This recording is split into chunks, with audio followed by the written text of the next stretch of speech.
genius. This is a very basic car, but you know what? These remarkable things, I reckon they could replace touchscreens in high-end luxury vehicles one day. So tactile, yet simple. Back to basics.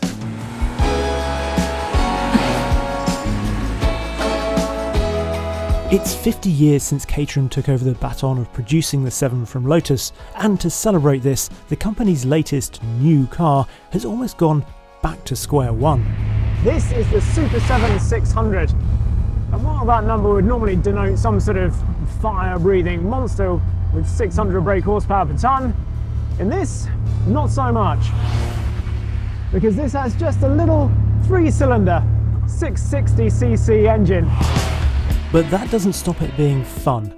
A lot of fun.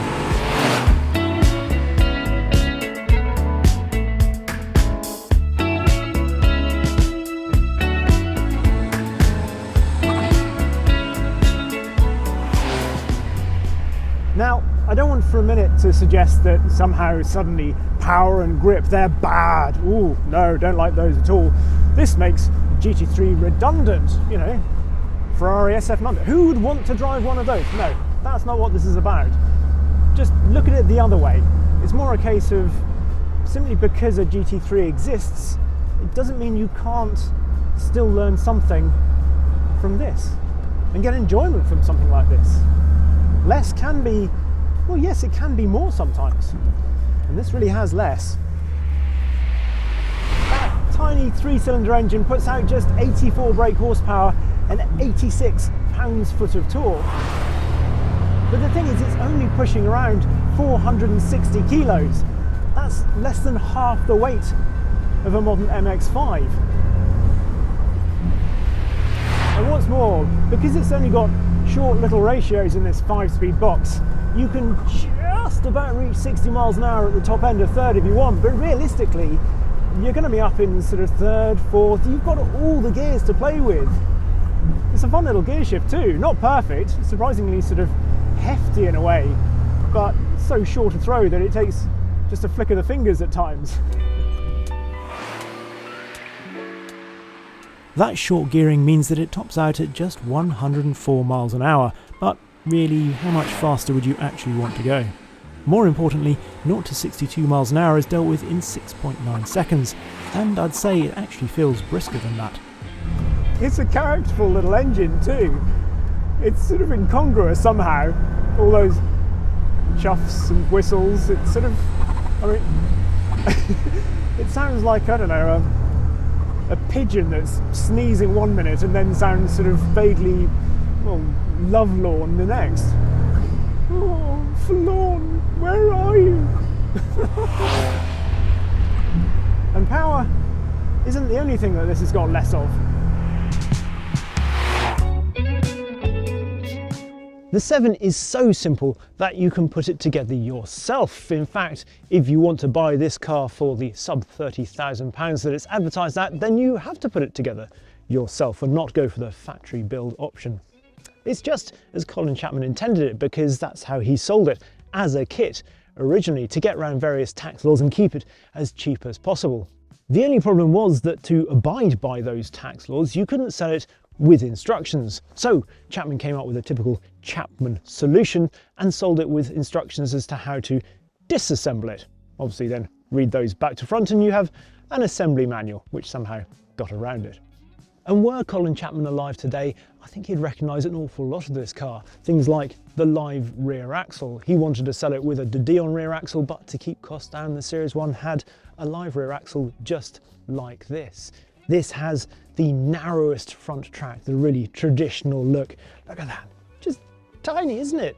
And obviously matched by these tyres, which are Avon ZT7s, just 155 sections, and they're, I'd say, slightly better than some of the ditch hunters that I've experienced on the past in these narrow tyres. What wasn't on the original Series 1 7 were these front wings, because the Series 1 actually had the cycle wings, which you see more usually on Caterhams these days, and sort of hug the front tyres like that. These flared arches came in on the Series 2, 3 and 4 and have I don't know, something more of a traditional look to them. Aerodynamically, terrible, because they create lift at high speed, and I don't think you need to be Adrian Newey to understand how they do that. Overall though, the car is it's just so dinky, isn't it? 10 feet long, just over 5 feet wide. It's brilliant. Fits on almost any sort of road.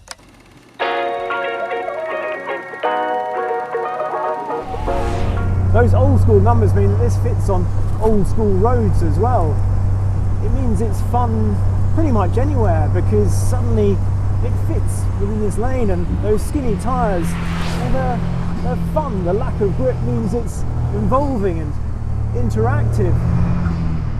Through a set of corners like this, use all your side of the road, you feel the grip, feel it at the front through the tiny little motor litre wheel, feel that live rear axle, again, not the most sophisticated, not the best, but you feel it all. Little steering inputs. I always think you should concentrate very much on the front end of a Caterham.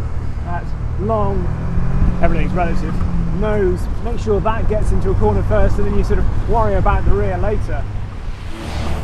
It's just involving, and that's wonderful. Yes, dynamically it would definitely benefit from a limited slip diff. Some better tyres would give more precision, and perhaps the rear suspension does struggle at times, so if you just upgraded to... But that misses the point. This isn't meant to be the ultimate. Quite the opposite. I'm not about to claim that this is the best car I've ever driven. It's not even the best Caterham I've ever driven. But by stripping it all away, back to basics, you get to the fundamentals, I think, of a lot of what certainly I love about driving. Take away a lot of the power, a lot of the grip, and you remember that at a very basic level, driving enjoyment is about involvement, about feeling alive. And this certainly makes you feel alive. And all at manageable, inoffensive speeds. It's like sitting on a swing in a park. You're instantly 5 years old again. Of course, all this pared back jumpers for goalpost business isn't without some downsides. Sometimes, I'm not going to deny, you do long for the Rolls-Royce-like luxury of the most basic hot hatch, because, well, yeah, on days like today when it's pretty cold, hasn't really got above freezing, it's quite testing. The heating arrangements are actually they're quite decent. There's a fan here and it sort of pumps it out onto the dashboard here, but it's a bit akin to having your feet in the oven and your head in the freezer. It's a weird mix of temperatures for your body to adjust to. All part of the experience though. Not so much characterful as character building. Probably should have had a haircut before I did this film as well. Now, I mentioned the luxury switches earlier, but some of the rest of the inside bears mention too.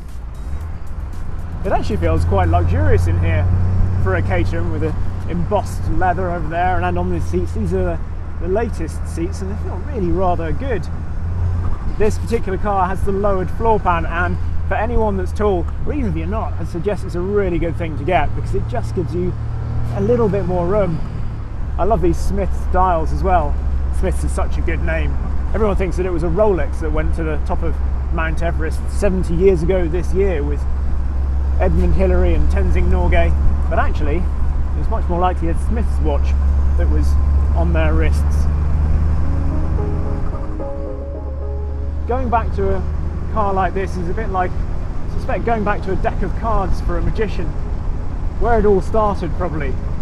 And actually, a card trick can be just as impressive really as any massive David Copperfield style making a train or an elephant disappear. Pick a card, any card. Have to be the Seven of Hearts, wouldn't it? And this heartening 7 gives you faith. It's like the simplest meal that satisfies as much as a complicated Michelin-starred menu. The essentials of driving fun, done well. Sometimes as cars get more powerful, faster, grippier, it can feel like it's getting harder and harder to actually enjoy them, to enjoy driving. But this reminds you that you don't need much, and it really is still possible to have a brilliant time behind the wheel with not a lot. Much of this new Super 7 600 is what we see and love in resto mods, but this doesn't have a 6 or 7 figure price tag, not even close. And it's appropriate that this is a car celebrating a Caterham anniversary rather than a Lotus one, because it was Caterham that saw that this little car had life beyond its natural production run. They realised that the sun never sets on the basic formula of a car as timelessly good as the 7.